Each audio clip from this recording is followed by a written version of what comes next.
60 साल बाद संसद तक पहुंचे प्रदर्शनकारी। मोदी सरकार के खिलाफ सड़क पर युवाओं के सामने सरकार की हर साजिश फेल। सरकार की अपील, अब खत्म करें आंदोलन। मोदी सरकार का अहंकार चूर चूर हो गया है। संसद तक परिंदा भी नहीं पहुंच पाएगा। सरकार की तरफ से बड़े बड़े दावे हो रहे हैं। 20 जुलाई को सोनम वांगचुक ने संसद कूच का ऐलान किया था। वांगचुक के ऐलान से डरी मोदी सरकार ने उन्हें 2 दिन पहले ही जंतर मंतर से उठा लिया, लेकिन संसद कूच को सरकार नहीं रोक पाई।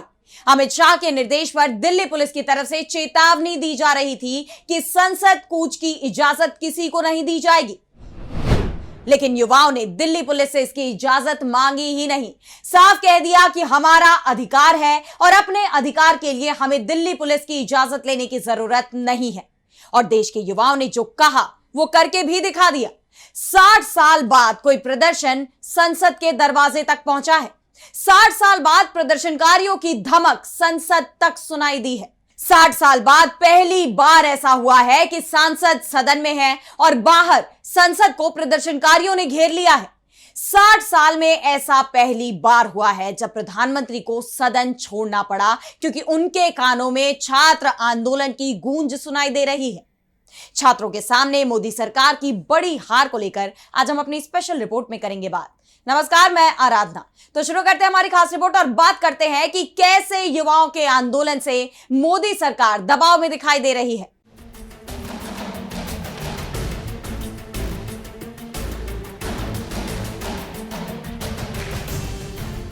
तो मोदी सरकार दबाव में कोई काम नहीं करती। हमारी सरकार में विपक्ष या जनता के मांगने पर इस्तीफे नहीं होते। हमारी सरकार में विरोध की इजाजत नहीं है। बीजेपी की तरफ से ये बड़े बड़े दावे अक्सर ही किए जाते रहे हैं। देश के रक्षा मंत्री राजनाथ सिंह ने तो सदन में यहां तक कह दिया कि हमारे यहां मांगने पर इस्तीफे नहीं होते। दिल्ली पुलिस दावा कर रही थी कि प्रदर्शन को ना तो इजाजत मिलेगी और ना ही प्रदर्शन करने दिया जाएगा। सरकार की तरफ से बातचीत से भी साफ साफ इनकार किया जा रहा था। 22 दिन से अनशन कर रहे सोशल एक्टिविस्ट सोनम वांगचुक लगातार ये डिमांड कर रहे थे कि सरकार को बातचीत करनी चाहिए। हमने ऐसी अहंकारी सरकार ही नहीं देखी जो देश की जनता से बातचीत के दरवाजे बंद करके रखती है। लेकिन अब इस अहंकारी सरकार को देश की जनता ने झुका दिया है। जंतर मंतर से शुरू हुआ आंदोलन अब देश की संसद तक पहुंच गया है। पहली बार संसद के गेट पर ताले जड़ने पड़े हैं। प्रधानमंत्री नरेंद्र मोदी जो संसद पहुंचे थे, मानसून सत्र में वो हिस्सा ले रहे थे, विपक्ष पर निशाना साध रहे थे कि युवाओं की परिभाषा क्या है ये बता रहे थे। एक तरफ युवाओं के निशाने पर प्रधानमंत्री आ चुके हैं, लेकिन पीएम मोदी के निशाने पर विपक्ष के नेता राहुल गांधी हमेशा की तरह नजर आए। पीएम मोदी कह रहे थे कि हम 56 साल के युवा की बात नहीं कर रहे हैं, उसकी आधी 28 की बात कर रहा हूं। लेकिन पीएम इन युवाओं से भी बात करने को तैयार नहीं दिख रहे। और अब जब युवा संसद तक पहुंच गए, उनके आने की खबर जैसे ही पहुंची, पीएम मोदी खुद ही संसद से निकल गए। पीएम संसद से निकले और इसके कुछ ही देर बाद ही संसद भवन के सामने प्रदर्शनकारियों का घेरा तैयार हो गया। 60 साल में पहली बार प्रदर्शनकारी संसद तक पहुंच गए। 60 साल पहले साधुओं का आंदोलन हुआ था। 7 नवंबर 1966 को गाय बचाने के नाम पर साधु और संत संसद परिसर तक पहुंच गए थे और उसके बाद आज तक कोई भी प्रदर्शन संसद की चौखट तक नहीं पहुंच पाया। लेकिन अब 20 जुलाई 2026 का दिन इतिहास में दर्ज हो गया है, जब युवाओं का गुस्सा संसद तक पहुंच गया है। संसद के अंदर विपक्ष ने छात्रों के मुद्दे पर सरकार को घेर रखा था, तो संसद के बाहर युवाओं ने भी घेराबंदी कर दी। संसद के गेट को बंद करना पड़ा। पहली बार प्रदर्शनकारियों के डर से संसद के गेट को बंद करना पड़ा है। प्रदर्शनकारियों के संसद पहुंचते ही सरकार के हाथ पांव ढीले पड़ गए।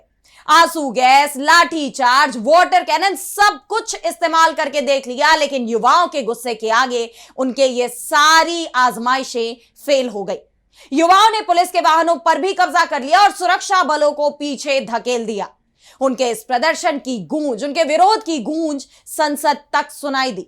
और जैसे ही यह खबर संसद पहुंची कि प्रदर्शनकारी संसद की तरफ बढ़ रहे हैं, सुरक्षा घेरा उन्हें रोकने में नाकाम रहा है, उसके बाद सरकार हरकत में आई। सीजेपी के फाउंडर अभिजीत दिपके तक मैसेज पहुंचाया गया कि हम बातचीत को तैयार हैं, आप अपने लोगों को भेज दें। पहली बार सरकार ने माना कि बातचीत से ही मुद्दे हल होते हैं। प्रधानमंत्री नरेंद्र मोदी ने जेपी नड्डा को बातचीत के लिए आगे बढ़ा दिया। सीजेपी की तरफ से भी तुरंत ही सौरभ दास और आशुतोष रांका को भेजा गया। बातचीत शुरू हुई, लेकिन बात नहीं बनी। जेपी नड्डा का बयान सामने आया जिसमें उन्होंने कहा कि अब प्रदर्शनकारियों को घर लौट जाना चाहिए। यानी जेपी नड्डा ने संकेत दे दिया कि धर्मेंद्र प्रधान के इस्तीफे को लेकर चर्चा हुई है। यह पहली बार है कि सरकार की तरफ से इस तरह के संकेत मिल रहे हैं कि प्रधान के इस्तीफे पर बात हो सकती है, लेकिन सरकार चाहती है कि प्रदर्शन को खत्म किया जाए।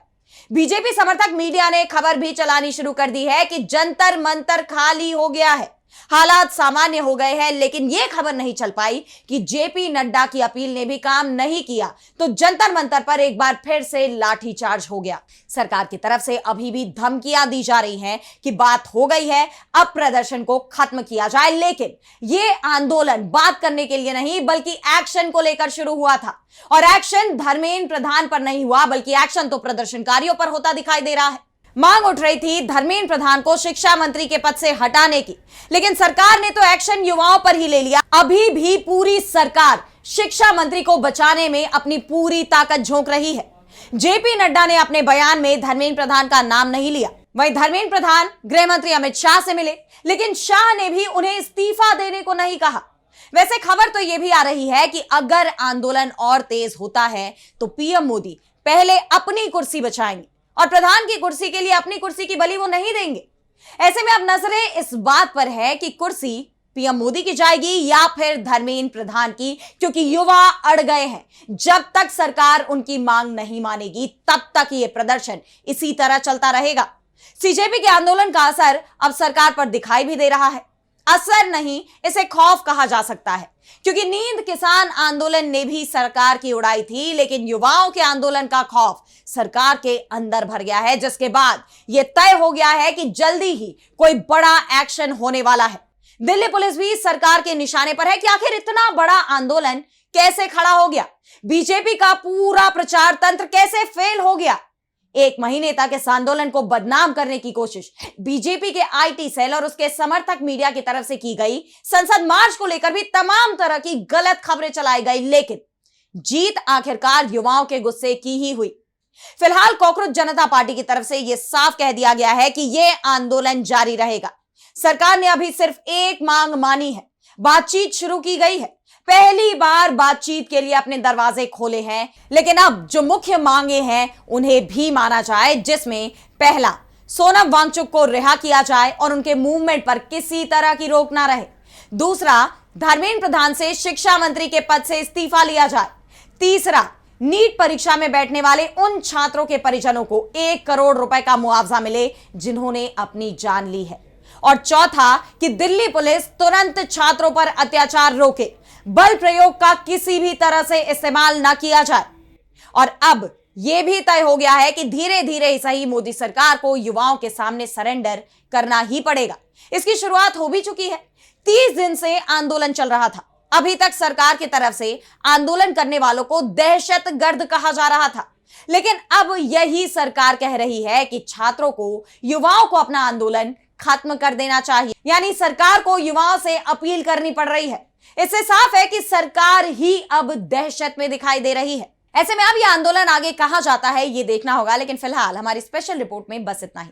कैसे लगे आपको रिपोर्ट, हमें कमेंट सेक्शन में बताइए। अगर आपको रिपोर्ट पसंद आई तो वीडियो को लाइक करना ना भूलें और चैनल को सब्सक्राइब कर लें। इसी के साथ मुझे दीजिए इजाजत और देश दुनिया की तमाम बड़ी खबरों के लिए आप देखते रहिए डीबी लाइव। नमस्कार।